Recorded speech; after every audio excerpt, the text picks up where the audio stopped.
Well, I'm here in the middle of cleaning up, setting room, tidying up the office game room section of the new flat. I thought I'd give you a quick update on how it's all going. And boy, do I have some updates. I have some stories to tell about how our new couch arrived, and it was a huge disaster. Look forward to that in a future video. But we want to focus on the positives so far. As you can see, it quite a bit has changed. So in the last video I showed you, basically this shelf and these tables were set up, and I'm not too sure if I already had the TV set up over here. So for a bit over a week this was all I had, and now the IKEA delivery man came and I got a few more shelves to add to the collection. Yeah, so now I have quite a bit more room to actually set up my video games in an open shelf again. I really liked my solution of having all my games in these boxes and locked away on a behind a closed door in a filing cabinet. Sadly, it doesn't really work. I think I showed you in the last video that basically this is what it looked like, and I wasn't happy with it, and I didn't have the room to put a proper filing cabinet in here and still make sufficient use of everything. So we're back to games on the shelf, which is nice. You have access to everything, but it's just a change again. And I liked being able to lock everything away, having it nice and protected in boxes, but that's not how it works now. It shows you how much my collection has shrunken down over the last few years. You may remember I sold quite a few games like 2 years ago and only really kept the things that I plan on having in my long-term collection.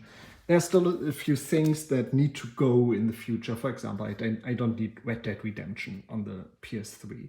I kind of want to keep Yakuza 4, but I don't need it. I have the PS4 collection of all the old games. And yeah, this is just the shelf of Mega Drive games, the ones that are left over. I had a huge stack. I sold a huge bunch of them. I had some rare titles, for example, like the Mazinger game. I don't know what the Western title for it is, but that was worth quite a bit of money. And yeah, I sold all of that and only kept the RPGs I had and the 2 Sonic games, of course, that I have. Yeah, I don't really plan on adding to this collection in the near future. It's just what I want to keep, what I want to have. And of course, Wonder Boy needed to be kept as well. A few PS2 games, so now I have quite a bit of space to add to the collection in the future, which was kind of a problem in the past. I have all the CD case games set up on top of here. I don't know if you agree with that, but when you buy shelves at IKEA, they always give you one shelf less than you actually need, at least in my opinion. Like, I could need another shelf for this and then have another row of DVD cases in here, which is what I want to do. You can buy the shelves separately. So on the next IKEA trip, I will get a new set of shelves for each of these.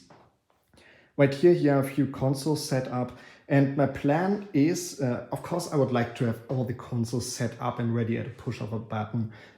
Not really feasible, and I probably don't need all of them, and it would look like a mess, at least in this setup, maybe in the future. So my plan is using the boxes that used to have all my games, and I'm putting the consoles in there alongside with their cables and controllers. So if I want to play the Dreamcast, for example, I get out the box, or I want to play the PS1 for some reason, I get out the box, have the controllers, can set it up, and everything works fine. I think for a permanent setup, I will have the Xbox 360, PS3, and probably some old school console. Right now I have the 3DO in there because I actually played a bit of 3DO recently. Had quite a bit of fun with that, played Gex. I'm not a big fan of Gex, but I gave Gex another try. And yeah, that's what I'm in the middle of setting up right now, going through the controllers, sorting everything. And because there's a big space, I'll just put the boxes right there for the beginning. I'll try to find some sort of nicer looking long-term solution for it in the future. I got 2 lamps. I also got the smart light bulbs with them.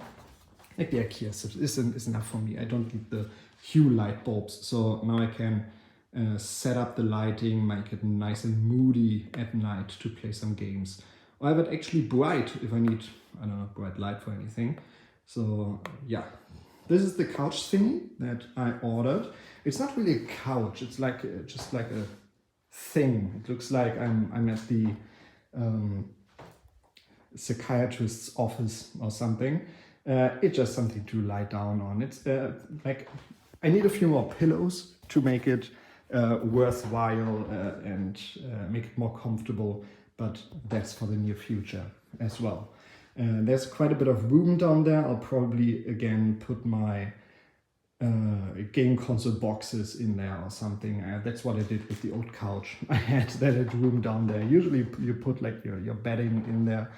I don't do that. I have video games. So that's the plan. I framed a few pictures. Actually, like the entire room is IKEA. I like IKEA, what can I say? They actually had these beautiful pictures of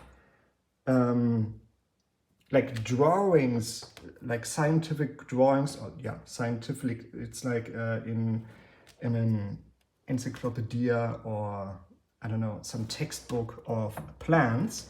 And I want a bit of green here. As you know, this is my office. I work from here a lot and I want to add a lot more green into the room to make it look more natural. And putting some green paintings on the wall is one step to do that. And of course, I want to get some more nice green flowers to sprinkle around everywhere to, I don't know, create a nice cozy atmosphere. So that's it for today. Just a small update, and I'll let you know when it's all done and set up or something. Then we can actually do a few videos about old games again, because it's all set up and I have a place to sit and a place to play old games as well, and it will be great. So thanks for watching. See you next time. Bye.